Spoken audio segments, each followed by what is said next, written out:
Alors moi, j'ai complètement foiré mes études. À l'âge de 19 ans, on m'a gentiment remercié de la prépa de Polytechnique dans laquelle j'étais, parce que je passais mon temps à faire du snowboard. Et je pense que ça a énervé tout le monde parce que j'arrivais un peu en boots de snow à la fac. Et en tout cas, mes notes n'étaient pas assez bonnes, donc je me suis fait expulser parce que j'avais une passion dévorante pour le snowboard. Tout ce que je voulais, c'était faire du snowboard, l'hiver sur la neige, l'été sur les glaciers. À tel point que moi, je débarquais de Paris et je voulais rentrer dans cette culture du snowboard. Je voulais faire partie de cet univers culturel, la famille du snowboard. Et j'ai commencé à faire des photos en numérique avec l'appareil que mon père m'a offert. Et je voulais devenir photographe de snowboard. C'était ma passion ultime, ça, c'est de devenir ça. Et sauf qu'au départ, j'avais pas d'amis qui étaient forts en snowboard. Et alors j'ai commencé mes premières photos à faire des photos de moi-même avec un trépied. Alors, je mettais un trépied, je prenais une télécommande et paf, au moment important, clac, j'appuyais sur la télécommande. On peut voir là. Et c'est comme ça que j'ai fait mes premières photos. Et j'étais très passionné. Je courais partout dans tous les sens avec ma petite voiture. Et je voulais apprendre toutes les techniques numériques, les flashs, tout vraiment. Et petit à petit, je me suis rendu compte que de plus en plus, mon style de photo se rapprochait des idoles que j'avais, des photographes que j'admirais beaucoup. Et je me disais, mais ça sert à rien que mes photos ressemblent aux autres. Alors, par curiosité, j'ai commencé à faire de l'argentique. Et mes premières photos en argentique, elles me semblaient complètement différentes des photos des autres. Et les premières photos que je voyais, il y avait des défauts, il y avait des entrées de lumière, il y avait des problèmes qui rendaient que la photo était unique. On pouvait la discerner parmi les autres. Mais surtout, ce qui m'a le plus convaincu, c'est le grain noir et blanc. Vraiment, pour moi, le grain, c'était génial parce que c'était plus vraiment une photo, ça ressemblait vachement plus à un dessin. Et c'est ça qui a captivé mon attention et qui m'a donné le goût de faire de la photo en argentique. Et à partir de ce moment-là, j'ai plus jamais voulu faire de photo en numérique. Et c'était vraiment tous les petits défauts liés à la pellicule qui me donnaient le plus de satisfaction. Et alors ensuite, logiquement, je me suis mis à faire du laboratoire et je voulais apprendre à faire les tirages dans la chambre noire. Mais j'avais personne pour m'apprendre. J'ai donc pas été aux Beaux-Arts ni dans les écoles de photo. Et alors au début, je savais même pas comment allumer la lampe de l'agrandisseur, tu vois. Et je faisais mes premières photos et je mettais la feuille dans la bassine et la feuille sortait toute blanche ou toute noire. Jusqu'au jour où, à force de tâtonner, j'ai pu faire apparaître mes premières photos. Et c'était une satisfaction énorme parce que sans utiliser l'ordinateur, j'arrivais à produire ces images moi-même. Et ce que j'aimais le plus dans ces photos, c'est qu'on pouvait zoomer indéfiniment dedans. On ne trouvait jamais de pixels. Si on zoome de plus en plus, on trouve au contraire des molécules, les sels d'argent qui constituent la photographie. Et alors, j'ai développé un peu mon style comme ça. Ça m'a permis de me démarquer des autres photographes. Et ce que j'affectionnais le plus, c'est les petites erreurs. Par exemple, ici, là, il y a un problème de chimie qui a mal coulé dans le truc. Je ne sais pas exactement ce qui s'est passé. Mais ça a fait cet effet super et impossible à reproduire. Et donc, cette photo, elle est unique. Et je ne pourrais jamais la refaire. Et c'est ça qui me plaisait. Et je me suis donc passionné pour la photographie argentique. Je voulais apprendre toutes les techniques. Et en fait, en argentique, on peut mélanger des produits chimiques, différents papiers, et on peut arriver avec la même feuille à plein de résultats différents. Donc, je m'amusais à faire ces montages pour montrer qu'avec une photo argentique, on pouvait faire du bleu, du sépia, du coloré, et tous ces différents détails qui me semblaient super créatifs. Ça me permettait de développer ma créativité. Et alors même quand j'ai été jusqu'en Alaska, comme Sven, pour faire des photos depuis l'hélicoptère, je ne voulais pas faire de numérique, alors que en fait, c'est complètement débile de faire des photos en argentique de sport, parce que déjà, on ne peut pas faire de séquence, on ne peut pas faire tchac, tchac, tchac. Et ensuite, on ne voit pas ces photos, donc on ne sait pas si on a réussi ou si on a raté, si le mec, il a risqué sa vie en Alaska pour rien ou pas. Et quand bien même, dans l'hélicoptère, j'étais là avec mon Pentax, avec l'autofocus, et j'ai essayé de faire la mise au point avec les doigts gelés. Et j'étais vraiment fier de ramener ces photos, parce que pour moi, elles étaient vachement plus belles, vachement plus personnelles. Et c'est à cette époque que j'ai commencé à m'intéresser à toutes les techniques de tirage anciens, qui datent du XVIIe, XVIIIe, XIXe siècle, parce que je voulais que mes photos ressemblent de moins en moins à des photos, mais pour devenir plus universelles, qu'elles ressemblent le plus possible à des peintures. Et il y a une technique qui s'appelle le bromoil, qui consiste à faire disparaître sa photo dans la chambre noire avec un produit chimique. La feuille redevient blanche, mais la gélatine se durcit. Et on utilise cette gélatine comme la matrice d'une lithographie. Et avec de la peinture et de l'encre à gravure, petit à petit, en tapant avec un pinceau, on peut faire réapparaître la photo. Donc la base est réelle, l'événement est réel, mais la graphie est un dessin, une peinture. Et alors, bien sûr, j'avais personne pour m'apprendre, alors j'apprenais tout seul, et ça marchait pas. J'arrivais pas à faire revenir mes photos, et quand ça revenait, tous les détails dans les clairs, dans les tons clairs, disparaissent. J'avais plus aucune définition dans la neige, dans les nuages, on voyait plus rien. Je me suis dit, c'est pas grave, je vais utiliser ça comme une force, je vais prendre des négatifs avec lesquels cette technique fonctionne le mieux, et c'est comme ça que j'ai fait ces tirages Bromoil qui permettent d'avoir vraiment une peinture vachement plus universelle qu'une photo. Et c'est pas la photo d'un mec qui marche au Canada dans la poudreuse, c'est l'idée de marcher au Canada dans la poudreuse. Et c'est ça qui m'intéressait vachement plus. Ici, on peut voir vraiment la différence entre une photo, donc le témoignage d'un événement précis, et le Bromoil, qui est en fait le dessin qui représente l'idée de faire du snowboard. Et en poussant cette idée de plus en plus loin, je me suis dit, mais j'ai même pas besoin de faire des photos, si je veux, j'ai qu'à faire des dessins moi-même. Et c'est comme ça que j'ai commencé à faire de la gravure. Je me suis dit, je vais prendre une photo que moi j'ai prise et je vais la refaire en gravure. Ça, c'est une gravure sur linoléum. Donc on fait des entailles dans une plaque de linoléum pour recréer sa photo. Ensuite, on applique de la peinture et on presse. Et on obtient une gravure d'une photo inspirée d'une photo réelle. Et ça m'a passionné. Je trouvais ça génial. Et donc j'ai continué à faire ça. J'ai fait des gravures sur plaque de verre où avec une petite pointe en fer, en fait, on vient gratter la surface d'un vernis. Et en abîmant le vernis, on reproduit tous les tons de gris d'une photographie qu'on utilise comme un négatif géant. Et j'ai cassé ma vitre, mais c'est pas grave, je l'ai rescotché après.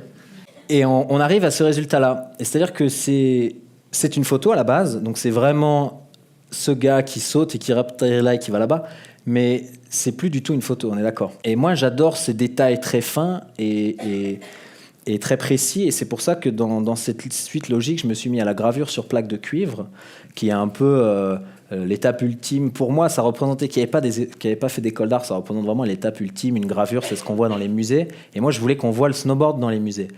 Et donc, c'est pour ça que j'ai fait ces gravures sur plaque de cuivre. Alors, ça demande un temps infini, j'ai passé des mois pour faire ce truc. Et donc, on refait avec des petites tailles, une pointe en fer, tous les détails de la photo, avec toutes les gammes de gris. Ensuite, on met de l'encre qui s'enfile dans les tailles. Ensuite, on essuie la plaque jusqu'à ce qu'il n'y ait plus d'encre. Et ensuite, on presse et on transfère l'encre sur la feuille. Et on arrive à une gravure, ça s'appelle une eau forte. Et moi, je trouvais ça super beau. Et ce que j'adore le plus, c'est les détails très fins. Et même si c'est un événement réel, ça dépasse le réel pour devenir plus imaginaire. Comme il n'y avait pas vraiment de limite à mon imagination, c'est-à-dire que je n'avais pas été formaté par une école d'art qui m'aurait dégoûté de l'art ou par une école de photo qui m'aurait dit la photo c'est comme ça, il faut faire comme ci. J'ai eu plein d'idées comme ça, j'ai testé des milliards de trucs, je voulais apprendre toutes les techniques jusqu'à ce que j'arrive à la conclusion que plutôt d'utiliser Photoshop pour travailler mes photos que je scannais, je pouvais faire Photoshop moi-même sur le négatif. Alors j'ai pris des loupes et des tout petits outils et j'ai fait en fait retravailler la lumière avec des produits chimiques pour éclaircir l'image ou avec de l'encre pour assombrir l'image. Et pourquoi pas écrire dessus si je voulais, ou faire une bordure qui ressemble plus à une icône religieuse, pour arriver à des résultats comme ça. Et ça permet de vraiment s'exprimer, même si le médium est tout petit, donc il faut être très précis, mais on peut quand même transmettre des émotions qui sont ressenties par le snowboarder sur cette photo, par exemple. Tous ces processus ont fait que je me suis beaucoup démarqué des autres photographes, alors qu'il y a quand même une culture de la photographie argentique dans le snowboard, mais pas tant que ça sur les photos d'action.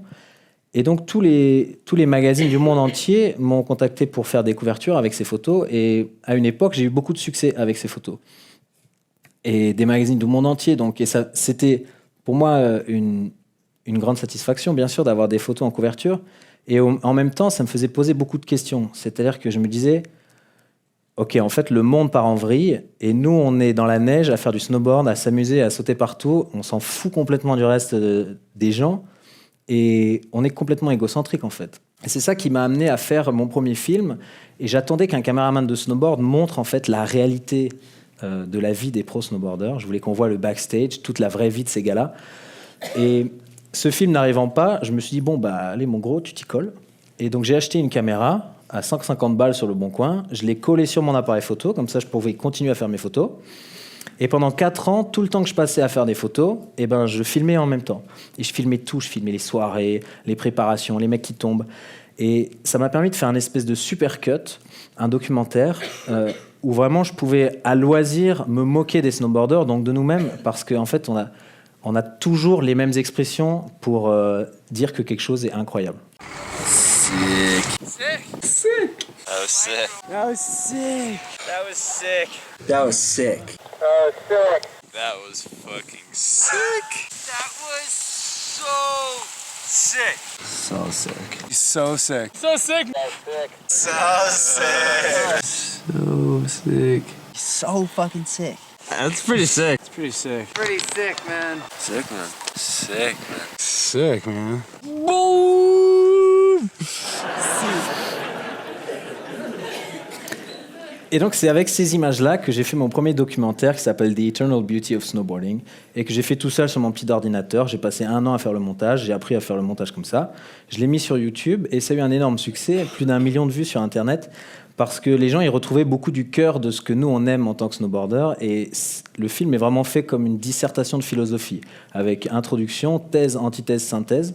Parce que moi, je me posais beaucoup de questions sur à quoi ça sert de faire du snowboard. Est-ce que vraiment c'est beau? Et est-ce que le fait que ce soit beau justifie qu'on passe notre temps à faire ça et pas à aider le reste de la planète?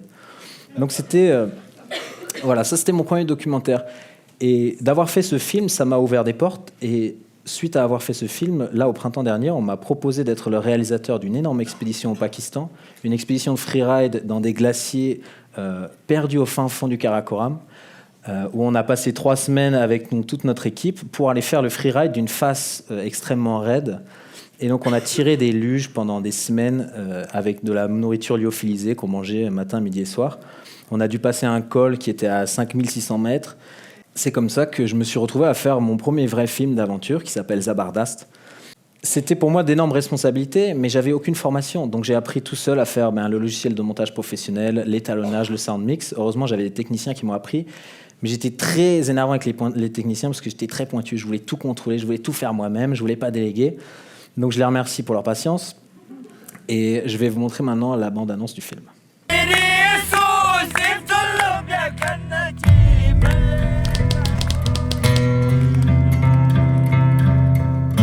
L'aventure, la galère, les glaciers, la joie intense. Ah mais mec, mais là c'est débile.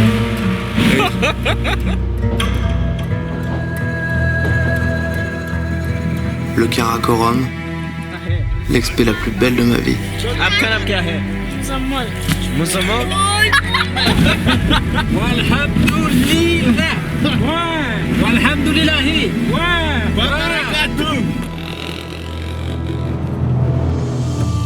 20 avril. On s'engage dans une boucle très ambitieuse, en passant par le mythique col du Skamla, à 5600. Personne n'est jamais allé faire du freeride par là-bas, car le véritable objectif, c'est la tour nord Biachirai, verticale, jamais skiée. On est tout seul. On est tout seul. On est le 17 avril. Nous, on ne fait pas dans la dentelle. Et pourtant, j'adore la dentelle, mais pas ici. Ici, je suis une brute. On est des brutes.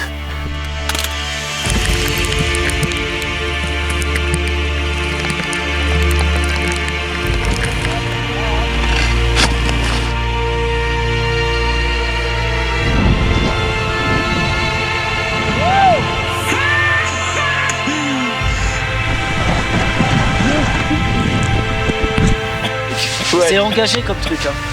Committed, you know what is committed, hein? Wait, what does that mean? Committed, In French? engagé. No mistakes tomorrow.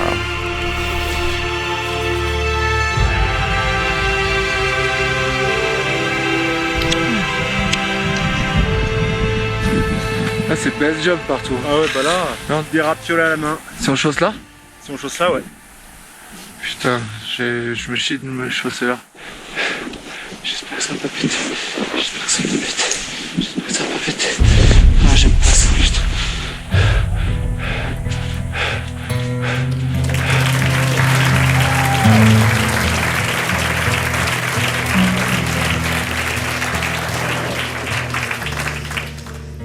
Et donc, avec ce film extraordinaire que j'ai eu la chance de faire, on a fait de nombreuses projections.